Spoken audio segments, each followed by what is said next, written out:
Sodoma era uma cidade deslumbrante, considerada a mais bela do Vale do Jordão. Localizada numa planície fértil, era comparada ao próprio Jardim do Éden. A natureza era exuberante: palmeiras, oliveiras, vinhedos e flores que perfumavam o ar o ano inteiro. Campos bem cuidados e colinas cobertas de rebanhos compunham o cenário. O comércio e a arte prosperavam, enriquecendo ainda mais a cidade. As mercadorias mais valiosas do Oriente enchiam os mercados, e o povo vivia em um ciclo constante de festas e abundância. Mas toda essa fartura acabou levando ao orgulho, ao egoísmo e à busca desenfreada por prazeres. A ociosidade, somada à riqueza, endureceu os corações. A Bíblia descreve o pecado de Sodoma como arrogância, excesso de comida e falta de compaixão pelos necessitados. Ezequiel 16, versículos 49 e 50. A população se entregou a práticas imorais, ignorando completamente a vontade de Deus. A cidade se afastou tanto do bem que se tornou símbolo de corrupção. Mesmo assim, Deus foi paciente. Quando Ló, sobrinho de Abraão, se mudou para lá, a maldade ainda não era generalizada. Por misericórdia, Deus permitiu que algumas luzes espirituais brilhassem no meio da escuridão. A libertação dos cativos por Abraão foi uma dessas oportunidades. O povo viu a mão de Deus agindo e ouviu sobre a fé verdadeira. Mas, ao invés de se voltarem ao Senhor, zombaram. O orgulho falou mais alto e mais uma chance foi rejeitada. Enquanto isso, a última noite de Sodoma se aproximava, mas ninguém percebia. Tudo parecia normal. O sol se punha sobre uma cidade movimentada, com pessoas buscando diversão, totalmente alheias ao que estava prestes a acontecer. Foi nesse momento que dois anjos, disfarçados de viajantes, chegaram à cidade. Ninguém lhes deu atenção, exceto Ló, que os recebeu com respeito e hospitalidade. Ele não sabia quem eram, mas agiu com bondade, como havia aprendido com seu tio Abraão. E essa atitude fez toda a diferença. Pequenos gestos de bondade podem abrir as portas para grandes bênçãos. Mas quando a população soube da presença dos visitantes, uma multidão se reuniu ao redor da casa de Ló. Tomados por desejos perversos, exigiam que os estrangeiros fossem entregues a eles. Ló tentou apaziguar a situação, mas foi insultado e ameaçado. A violência quase explodiu, até que os anjos intervieram, puxando Ló para dentro de casa e cegando a multidão. Naquela noite, a última chance de arrependimento foi deixada para trás. Os anjos então revelaram sua missão: destruir Sodoma. Ló correu avisar seus genros e filhas, mas foi ridicularizado. Eles achavam que ele estava exagerando, que tudo continuaria como sempre. Mesmo vendo a decadência da cidade, não acreditavam que ela pudesse ser destruída. Diante da recusa dos familiares, Ló hesitou. Era difícil abandonar sua casa, sua vida, suas riquezas e as pessoas que amava. Mas os anjos, com misericórdia, pegaram Ló, sua esposa e suas duas filhas pela mão e os tiraram da cidade. Foi nesse momento que uma ordem direta e urgente foi dada: fujam por suas vidas, não olhem para trás e não parem em lugar nenhum da planície. Era o momento de decidir: continuar agarrado ao passado ou obedecer e viver. Infelizmente, a esposa de Ló olhou para trás, presa pela saudade do que deixava, e ali mesmo ela perdeu a vida. A misericórdia divina havia se estendido até o limite. Sodoma ultrapassou a linha entre a paciência e o juízo de Deus. E naquele vale, a justiça finalmente foi executada. Ló estava cheio de dúvidas e medo. Ele não sabia se seria capaz de fazer o que Deus lhe pedia. Seu temor de que algo ruim acontecesse e ele morresse era tão grande que ele questionava se conseguiria se salvar. Depois de ter vivido tanto tempo em uma cidade marcada pela maldade e descrença, a sua fé estava enfraquecida. Mesmo com o próprio mensageiro de Deus ao seu lado, Ló ainda temia por sua vida, como se Deus, que já tinha mostrado tanto cuidado e amor por ele, não fosse capaz de protegê-lo. Ló deveria ter confiado totalmente no mensageiro celestial e entregue seus planos e sua vida nas mãos de Deus, sem hesitar. Mas assim como muitos de nós, ele tentou resolver do seu próprio jeito. Ele disse: "Olha, tem uma cidade ali perto. É pequena. Dá para eu fugir para lá e salvar minha vida." Gênesis 19:20. A cidade era Bela, mais tarde chamada de Zoar, que apesar de ser perto de Sodoma e também estar condenada, foi poupada por misericórdia devido ao pedido de Ló. Deus, com sua paciência e bondade, atendeu à sua súplica e poupou a cidade. Também atendi você nesse pedido. Não vou destruir a cidade de que você falou. Gênesis 19, versículo 21. Essa atitude de Deus é uma prova de sua paciência e misericórdia, mesmo quando nós erramos e duvidamos. No entanto, quando o castigo divino estava prestes a acontecer, um dos que fugiam olhou para trás, para a cidade condenada, e se tornou um exemplo do juízo de Deus. Se Ló tivesse sido firme e obedecido sem hesitar, sua esposa provavelmente teria se salvo também. A indecisão de Ló fez com que ela não levasse a sério a advertência divina. Embora ela tenha saído da cidade, seu coração ainda estava preso a Sodoma. Ela morreu junto com a cidade porque se apegou à vida que tinha ali. Ela se sentiu injustiçada por perder a riqueza e os bens. E ao olhar para trás, demonstrou que não valorizava a salvação que Deus oferecia. Isso nos ensina que devemos tomar as advertências de Deus a sério. Muitas vezes, as pessoas dizem: "Não quero ir para o céu se minha esposa e filhos não forem comigo." Elas acreditam que o céu só será bom se estiverem com os entes queridos. Mas será que elas realmente entendem a relação que devem ter com Deus, considerando tudo o que Ele fez por elas? Esquecem que tem uma aliança com o Criador e Salvador. Deus estende sua misericórdia a todos, mas se os nossos entes queridos recusam esse amor, devemos recusar também? A salvação é um presente valioso e quem entende seu valor nunca rejeitará a graça de Deus, mesmo que outros decidam não aceitar. Quando Ló chegou em Zoar, o sol já estava brilhando sobre a terra. A luz da manhã parecia anunciar um dia de paz e prosperidade. As ruas estavam agitadas, as pessoas seguiam suas rotinas, imersas nos seus negócios e prazeres. Os genros de Ló, por exemplo, zombavam das advertências que ele lhes fez, considerando tudo uma bobagem. Mas, de repente, o castigo de Deus veio como um raio em céu claro. Deus fez chover fogo e enxofre do céu.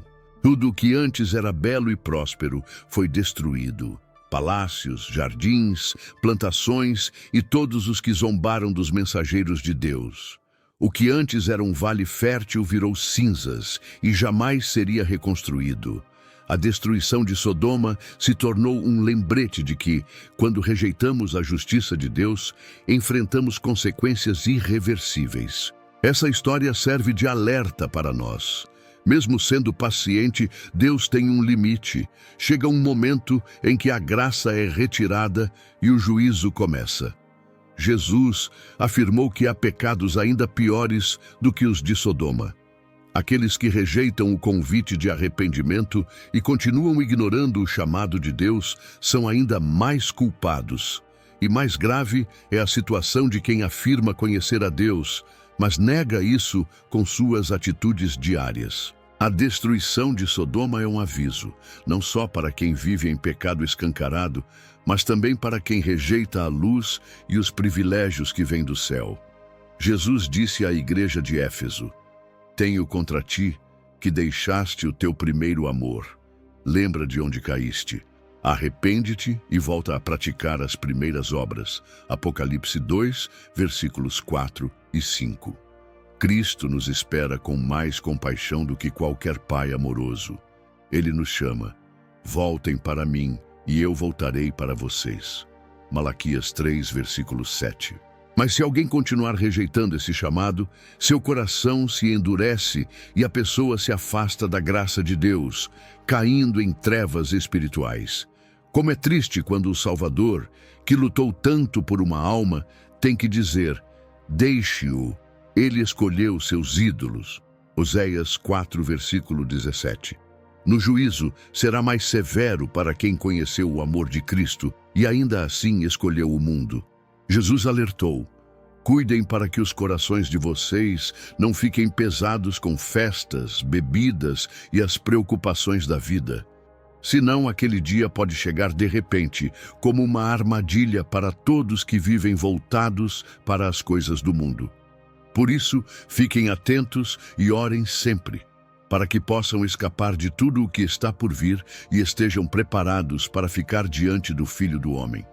Lucas 21, versículos 34 e 36. Antes de Sodoma ser destruída, Deus avisou Ló: corra por sua vida, não olhe para trás, nem pare no caminho, fuja para os montes ou você vai morrer. Gênesis 19, versículo 17. O mesmo alerta foi dado aos discípulos antes da queda de Jerusalém. Quando virem Jerusalém cercada, fujam para os montes. Lucas 21, versículos 20 e 21. Era para deixar tudo para trás e salvar a vida. Nos dias de Noé, de Ló e com os discípulos sempre foi assim. Deus chama seu povo a se afastar da maldade do mundo.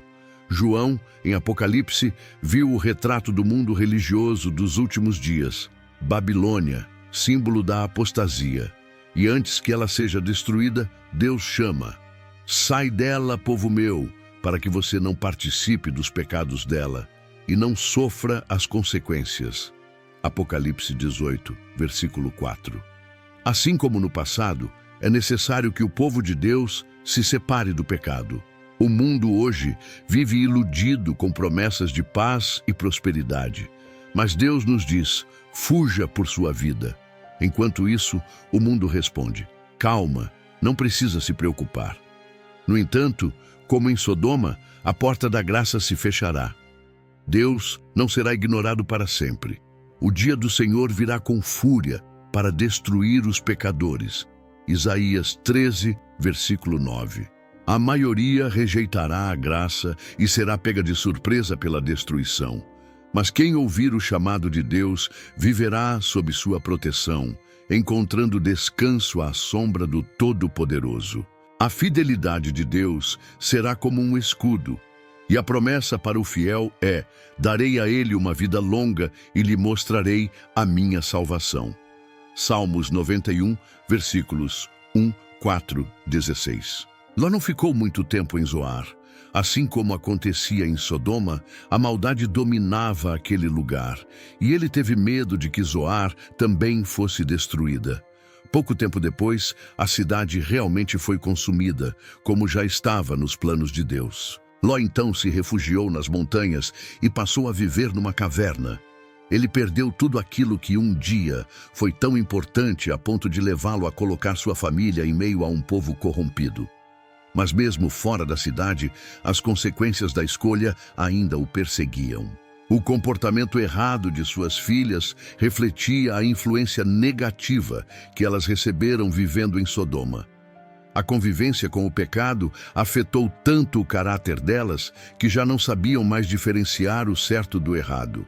Delas surgiram os moabitas e os amonitas, povos que cresceram distantes de Deus e se tornaram inimigos do seu povo. A vida de Ló contrasta bastante com a de Abraão. No passado, os dois caminhavam juntos, adoravam a Deus no mesmo altar e moravam em tendas lado a lado. Mas enquanto Abraão permaneceu firme em sua fé, Ló escolheu morar em Sodoma em busca de vantagens materiais. Ao fazer isso, ele se afastou do culto diário a Deus e permitiu que sua família fosse influenciada por uma cultura de idolatria e violência. Mesmo assim, a Bíblia o chama de homem justo, porque sua alma se angustiava diante de tudo o que via e ouvia. Mas ele não teve forças para impedir o mal que o cercava. No fim, foi salvo por misericórdia, como um tição tirado do fogo. Zacarias 3, versículo 2. Mas perdeu sua casa, sua esposa, seus bens, e os frutos da sua vida foram duas nações afastadas dos caminhos de Deus. Tudo isso começou com uma única escolha mal feita. A Bíblia nos alerta sobre isso. Não se desgaste para ficar rico. Tenha sabedoria para parar. Provérbios 23, versículo 4. Quem é ganancioso causa problemas em sua casa. Provérbios 15, versículo 27. Os que desejam ficar ricos caem em armadilhas e muitos desejos perigosos que levam à ruína. 1 Timóteo 6, versículo 9. Quando Ló se mudou para Sodoma, sua intenção era continuar fiel a Deus e liderar bem sua casa. Mas ele falhou.